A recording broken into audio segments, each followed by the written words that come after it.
Hello, this is Greg McCarran with The Antidote, and I'm going to talk about something. I'm going to shed light on something, give some insight on something that happened several months back that I feel is relates a lot to the topics and into what we here, what our mission is here at The Antidote, and that is to provide a critical analysis of how the alternative media, both right and left, but the controlled nature of much of the alternative media, as well as the how the quote unquote alternative media covers events and issues of serious importance. And of course, as Jeremy and I have talked about on this show ad nauseum, this is the kind of the main topic of our show in many ways, whether it relates to September 11th or whether it relates to the two-party system or someone like Donald Trump or Barack Obama for that matter.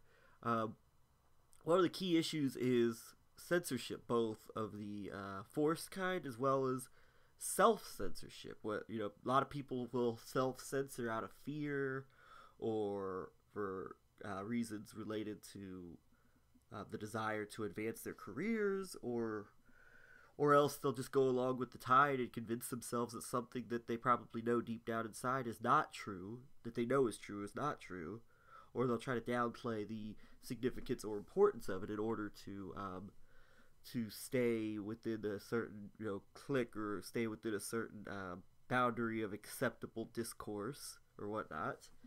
And so anyway, I wrote an article in August of 2016 and it was published on the 9/11 blogger website. It's titled "Max Blumenthal finds Abby Martin guilty of 9/11 trutherism." And before I get into this article, I'll give a little bit of background. I was I became a fan of Abby's. I was 2012, around the time she got her RT program, Breaking the Set, and at this time I had been involved in Republican politics via the Ron Paul campaign. I served as a delegate for the Missouri State Republican Convention as a Ron Paul delegate. I even ran for committee in my county that I live in, Jackson County, Missouri, where Kansas City is, and as a Republican.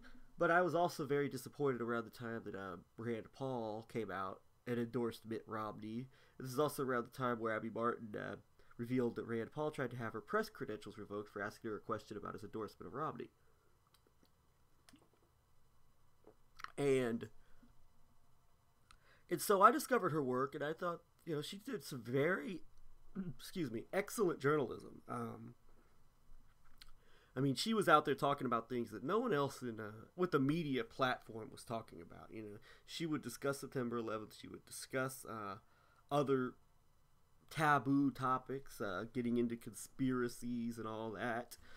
She was probably the most critical commentator with not a mainstream, but even like any sort of television platform in the West for sure. Probably outside of Press TV, in terms of criticism of Israel and of Zionism.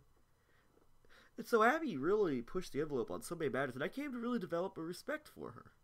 And, I respected her as being the person who was outspoken enough to talk about these topics, to even address something like September 11th, because it's such a taboo topic, especially once you get outside of, like, hijackers, Saudi Arabians financing the attacks, or intelligence failures or whatnot.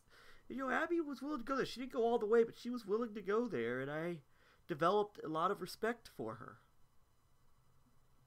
And I followed her work, and she would bring on people who you normally wouldn't hear from, like a Kevin Ryan, or even a Ken O'Keefe, who she had on her program, who I actually arranged. I actually got Ken O'Keefe on her program. I got her in touch with Ken O'Keefe, and to her credit, she gave him an interview, and they had a great interview together. I think they might have actually done 2 interviews together. But that's about as far as like O'Keefe is very much not accepted within like the progressive 9/11 truth movement. What Gilad Atzmon would call the anti-Zionist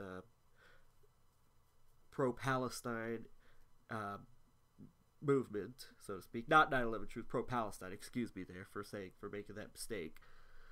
But Abby was pushing the envelope as much as she could, and I respected her for it. And then in March of 2014, she had her incident where she blamed Russia for the events in Crimea, which, with the benefit of hindsight, I don't quite look at as being such a controversial statement. It was wrong in that Abby kind of joined on a mainstream media piling on Russia. But on the other hand, her basis was not entirely wrong because, I mean, I think it's becoming increasingly clear, at least in my view, that Russia in all of this is really no saint.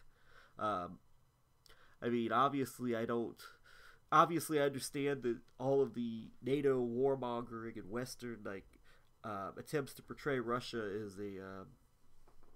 as the ultimate evil in the world and try to start a new Cold War. I obviously disagree with all that. And obviously Russia has a right to its own regional interests, much like the United States does. I mean, if the U.S. put a military presence in Mexico, or Russia put a military presence in Mexico, the way that NATO put its military right at Ukraine's doorstep, and continue to expand right at Russia's doorstep, the Russians have every right to feel threatened, much like we would have every right to feel threatened if Russia put troops in Mexico. But on the other hand, you look a little deeper and you see that Russia, though, I mean, the close relationships that Vladimir Putin has to the state of Israel and the ultra-Orthodox Shabbat Lubavitch movement, which are some of the most hardcore Zionist supremacists in the world. And you really realize that Putin is not really a saint. So Abby's commentary, while I felt it was unnecessary and kind of wrong and to pile on Russia at a time when the rest of the media was doing so, her analysis was not entirely incorrect. But anyway, that's not the point of the statement I'm making here, of what I'm trying to say here. But the point is, Abby did her commentary about Russia and Ukraine and said that Putin is the aggressor, and just because she works for a Russian-funded media outlet, she's not going to be silenced or intimidated into criticizing the Russian government. So Abby got quite a bit of mainstream media coverage as a result of this, and of course she was on a Daily Beast. Did an article on her where she made a statement to the Daily Beast, actually, where she says that. Well, I'll get into that in a second, but Daily Beast did a feature on her. Jamie Kirchick of the Foreign Policy Initiative, absolutely detestable individual, the person who put out the Ron Paul newsletters from the early 90s, which had some material that could be considered racist and perhaps anti-Semitic. Claimed that Ron Paul had published them. Of course, Ron Paul claims he doesn't. But James Kirchick was the person who put that information out at a time when it was when Ron Paul was starting to gain a little bit of momentum in the state of New Hampshire in the 2008 primary, although he didn't really have a chance to win in 2008. I mean, he had a chance to gain a little bit of momentum, and that article was thrown out there. And when the only media coverage you get of someone is something negative like that, it has its effect. It's not like Donald Trump where you're getting a 24/7 media cycle constantly talking about you no matter what. I mean, Ron Paul, this is, you might get 5 minutes of media coverage a day on all the cable channels, and it's centered around this newsletter. So you can see how it affects people. But also 4 years later, where he had a much better chance when he came in a very close second or third place in the Iowa caucus within like 2 or 3 points of the victor. The newsletters were brought out again. And, I mean, so it was used again. So Jamie Kirchick was responsible for that. Anyway, James Kirchick went on the Lawrence O'Donnell show on MSNBC.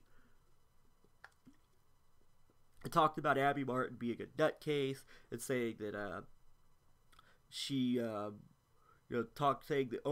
thinks that she thinks fluoride kills people, and she thinks 9/11 was an inside job. She's a nutcase.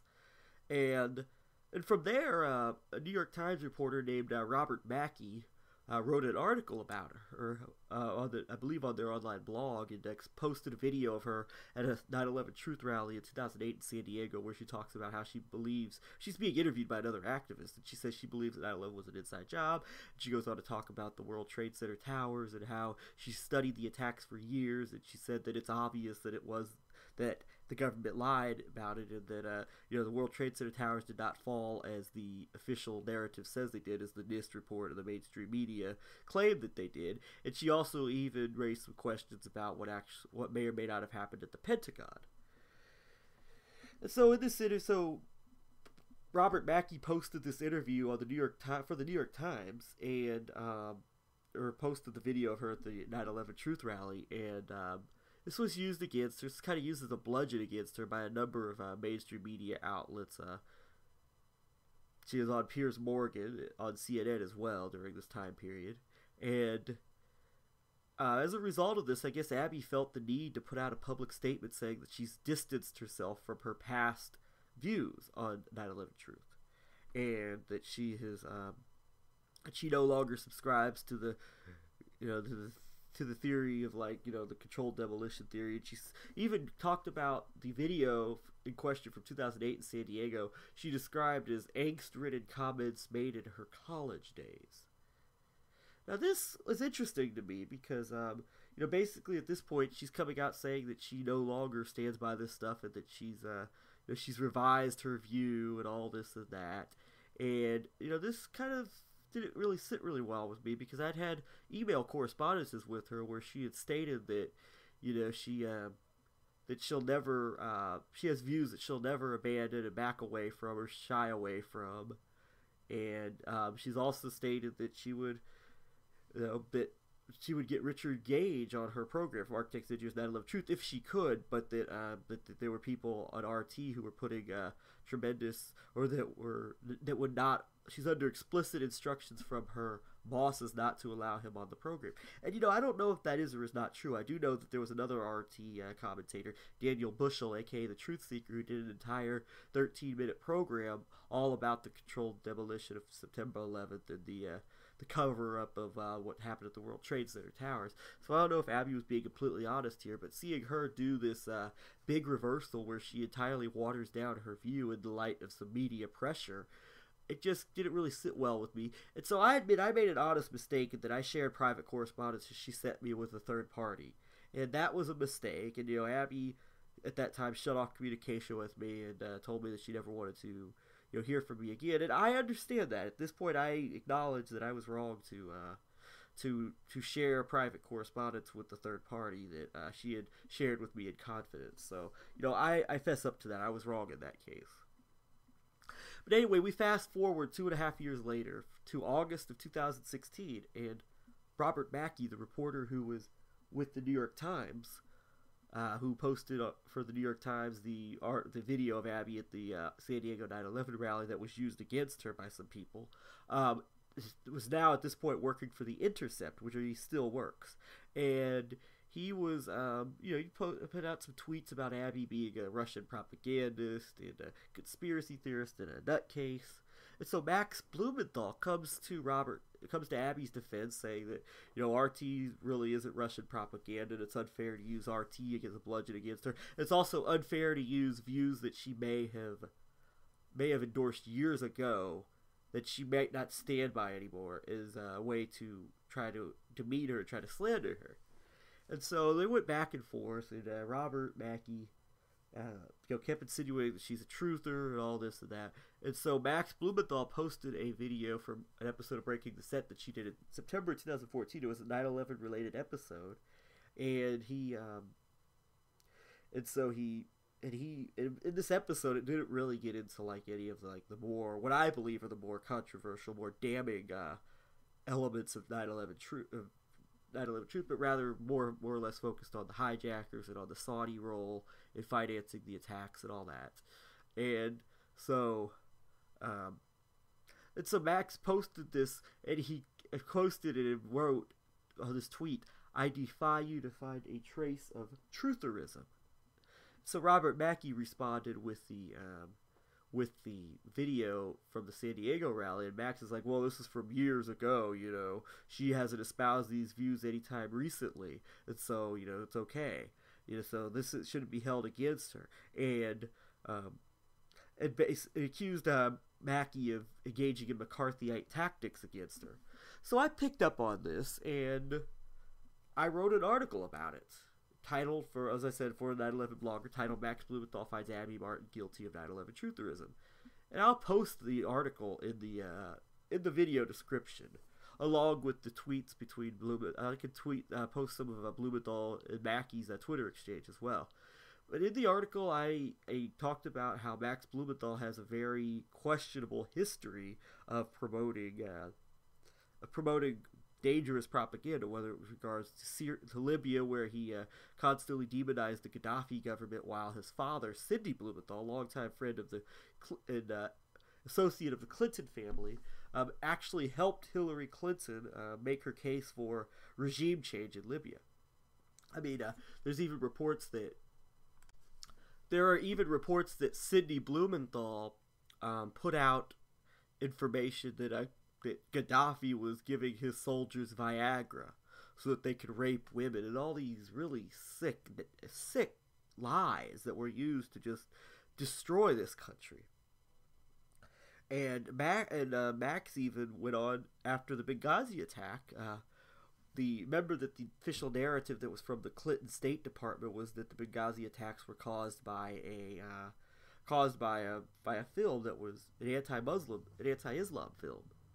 And of course, I think that deflected away. And I also think that much of the mainstream media line on Benghazi, whether it was the idea that it was a film or whether it's the Republican line that they're still pushing to this day, that, oh, see, the Democrats are trying to cover up for radical Islam and won't call terror or whatever, won't call radical Islam. And I think that whole narrative has omitted what I think is the real truth about Benghazi, and that this attack was the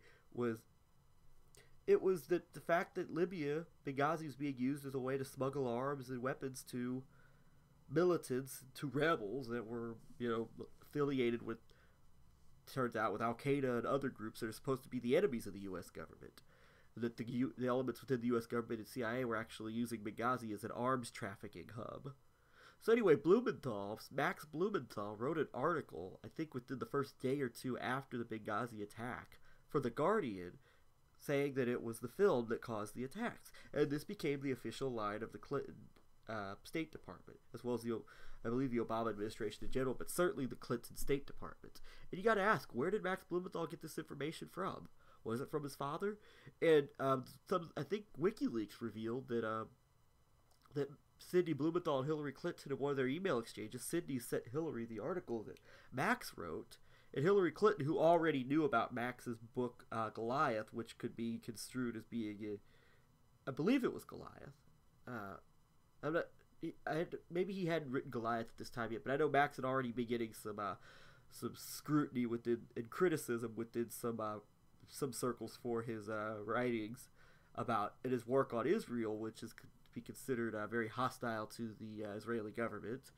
And Hillary knew about this at the time already, all this stuff that he had been doing, but she responded to Sid Blumenthal, "Your Max is a mitzvah," and mitzvah pretty much means blessing. She's saying that his son is a blessing, and so that's some of what Max Blumenthal's done. Max Blumenthal also attacked Cynthia McKinney for her taking a trip to Syria along with Ramsey Clark right around the time of the first alleged chemical weapons attack in 2013, and labeled her an Assad apologist and apologist for mass murder. He also helped lead a campaign to keep Mother Agnes Mariam, Syrian nun, who questioned the official version of question whether the Syrian government was responsible for the chemical weapons attack,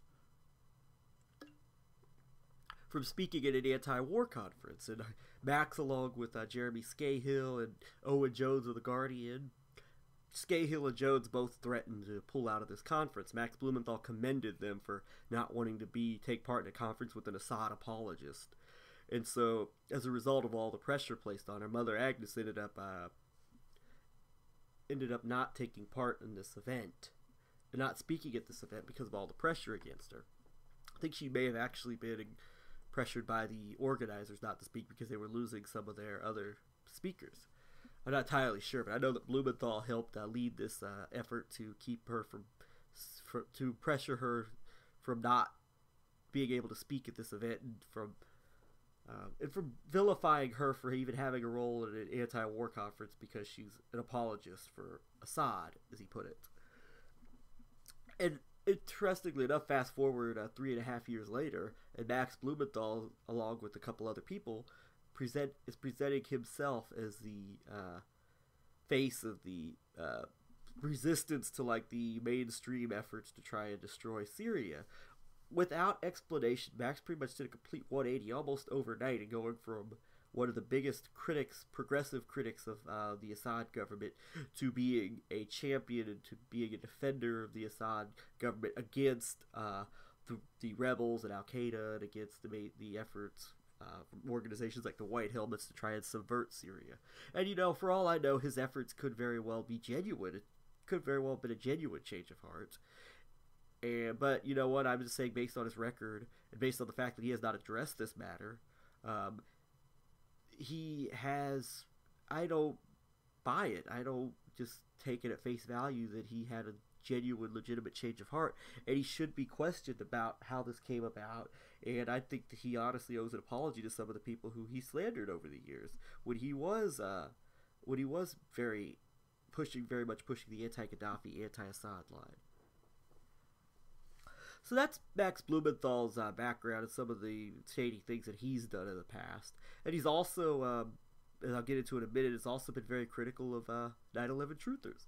So in this article, I went into his history of how he is vilifying people who question the official, the media government narrative about Libya and about Syria. And he's also attacked people for their stance on 9/11 truth.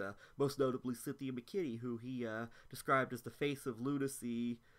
She surrounds herself with, she's the face of lunacy, not to mention the fact that, surrounding herself with truthers, and she's a Gaddafi apologist and an Assad apologist. So in one breath, he criticized and attacked Cynthia McKinney for being a 9/11 truther, but he never apologized for it. He's never, taken that back or ever, praised her work. But in the same breath, he's defending Abby Martin against charges of trutherism, and he even endorsed her brother Robbie's film, A Very Heavy Agenda, which is ostensibly a truther film, a film made by a 9/11 truther that's supposed to be shedding some light about the goals of the people who, the architects and masterminds of September 11th, the people who made it possible.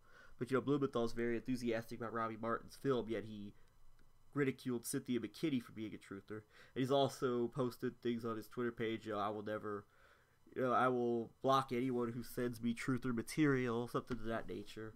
So he's taken a number of quips and shots at 9/11 truthers, but he's so enthusiastic about Abby and Robbie, he actually defended Abby Martin against the charges that she's one of them truthers, that she engages in trutherism, which is, I guess, one of the ultimate evils, according to Max. So, and I pointed out that Max is actually defending her, and that, he's not saying that if she could, if she has these views, it's okay, it's her right to. No, he's not even doing that. He's, in this exchange, is arguing that she doesn't have these views and that she's abandoned these views. That's essentially what he's saying, and that she's not pushing these views. And he's pretty much defending her by saying that she's no longer one of these people. And so for me, this raises the question of, with an Abby Martin, when she had this, she doesn't talk about September 11th the way that she used to. And we can always give people the benefit of the doubt that their views have genuinely changed. But I think in this case, you have to seriously ask if this was, if she's actually feels this way, or if she's watering down her views on this matter in order to be, be more friendly in order to be more accepted within, this Blumenthal, very Blumenthal influence, also people like Glenn Greenwald, Noam Chomsky, to the crowd that is very supportive of their work, in order to be, kind of fit in with this whole crowd in general of people who are not friendly to the, to questioning the official September 11th narrative, or at least when it goes beyond, patsy hijackers in Saudi Arabia, and actually getting into the other real meat and potatoes questions and unanswered questions surrounding the attacks. So you have to ask that, and I asked that in this article. And the other point I raised in this article is, if this is the case, if someone like Max Blumenthal is able to police discourse, which I think he very clearly was doing in this case, I think he was sending a signal with this Twitter exchange that, look, she's not a truther. You see, she's one of us now. She's a member of the acceptable journalistic activism community that doesn't engage in these ridiculous conspiracy theories about Building 7 and about explosives and all that stuff. I mean, if you're able to police discourse and influence how someone thinks on this matter, then what other issues are you willing to compromise on? That's the question I raised. I think that this whole event has severe consequences for truth pursuits in general, because if you're willing to water down your September 11th stance in order to fit into certain circles, and also because of perhaps fear or pressure of not being accepted with taking the controversial view that is not really accepted within these circles, then where else are you willing to compromise, and what does that do for truth in general? So I raised these questions and I posted it on the 9/11 Blogger website. And 9/11 Blogger posted the article, but pretty quickly after, Robbie Martin, Abby's brother, along with John Gold, who's been a long time activist in the truth movement, his role in the movement is very much, I guess, in question. I personally am not a big fan of his how he approaches it.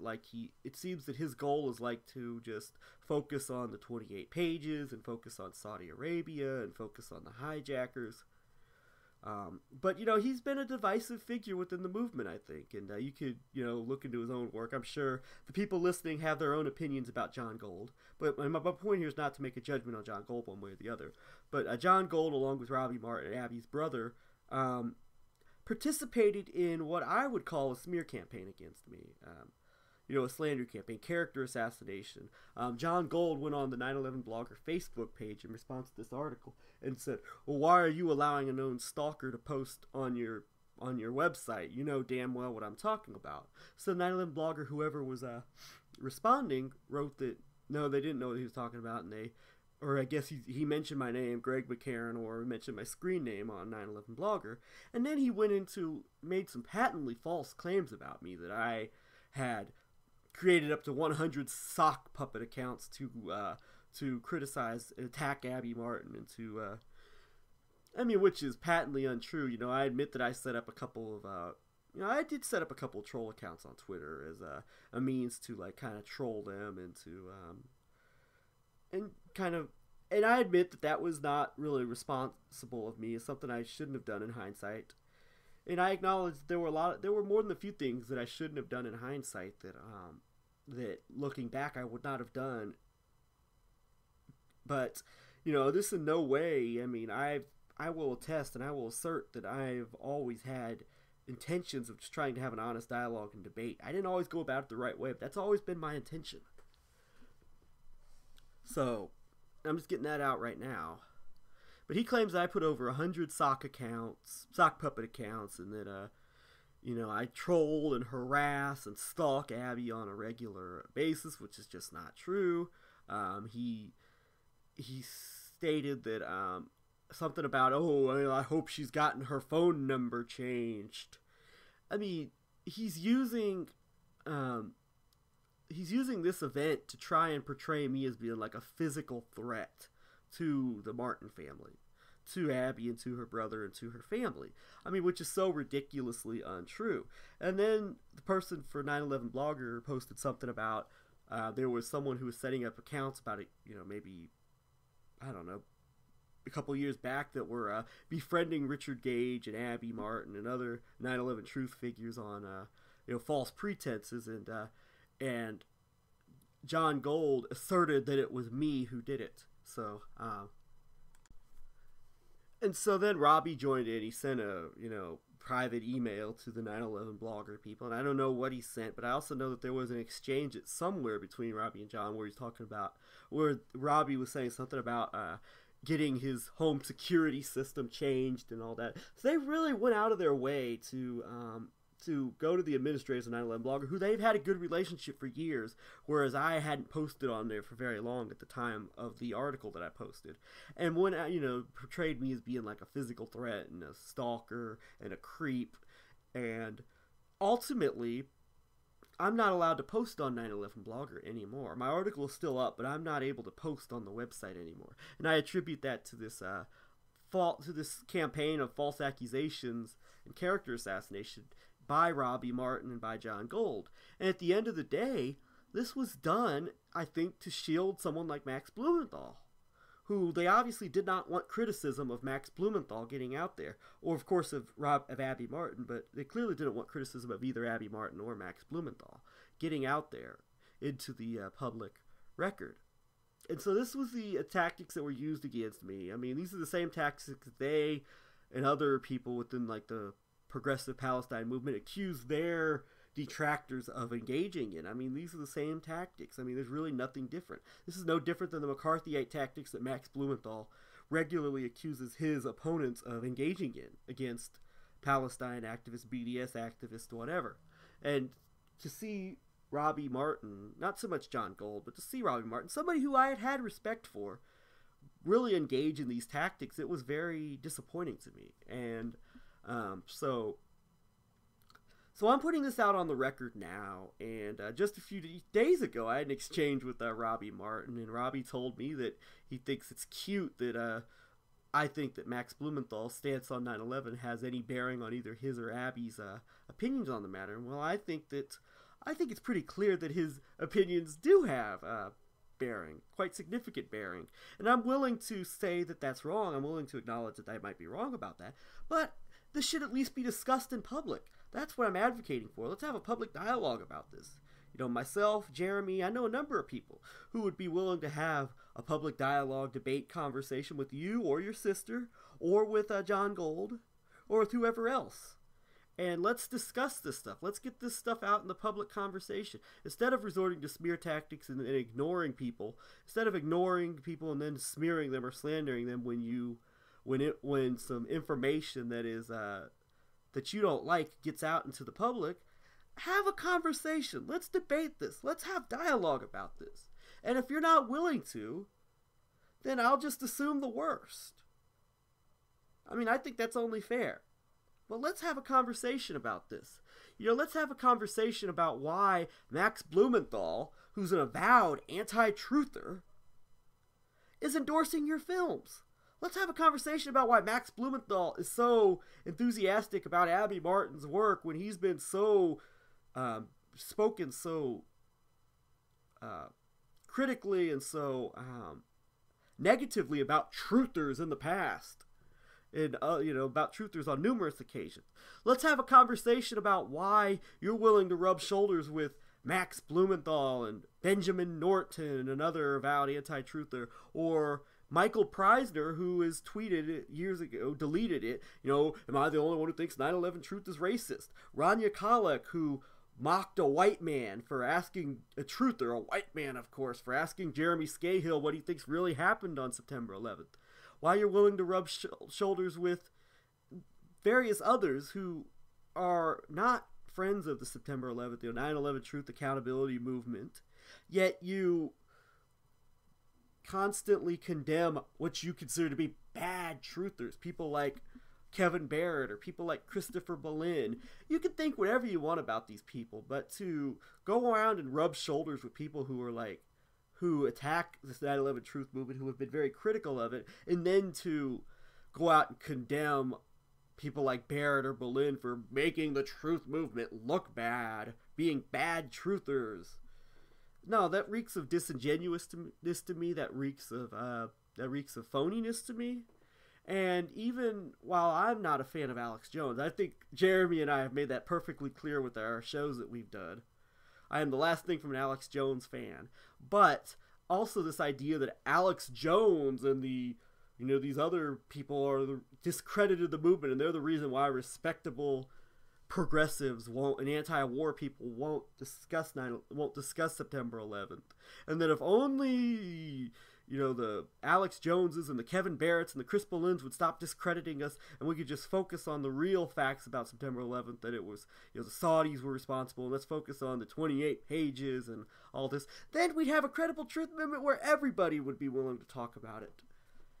I mean, it's just so disingenuous to me. It's so fake, if you ask me.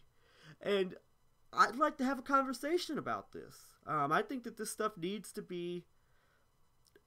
I really think that this stuff needs to be addressed and put on the public record, and so that people can make up their own minds about this. I'm more than willing to. I think the ball's in your court, but at this point, I think that based on all that we've seen, your unwillingness to actually discuss these topics, your tendency to block and then slander and vilify, I think it just speaks volumes. I think it indicates to me that you're not approaching this from a real honest vantage point. You're not approaching this you're not approaching this from honest pretenses.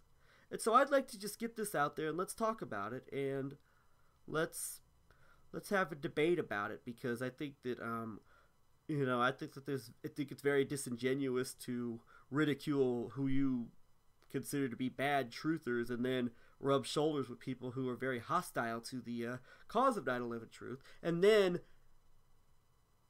at the same time kind of watering down and toning down your own personal stance on what you believe happened on September 11th. It, to me, is something that needs to be addressed, and I question the your honesty in this manner. I just really do. And so until we get answers, and so until we really have a conversation about this, I'm going to continue to be outspoken about this. I'm going to continue to raise questions about this, and I'm going to continue to assume that you're not operating from honest pretenses here. So anyways, I'm signing off, but that's all I have for now, and let's have a conversation about this stuff, people. Thank you.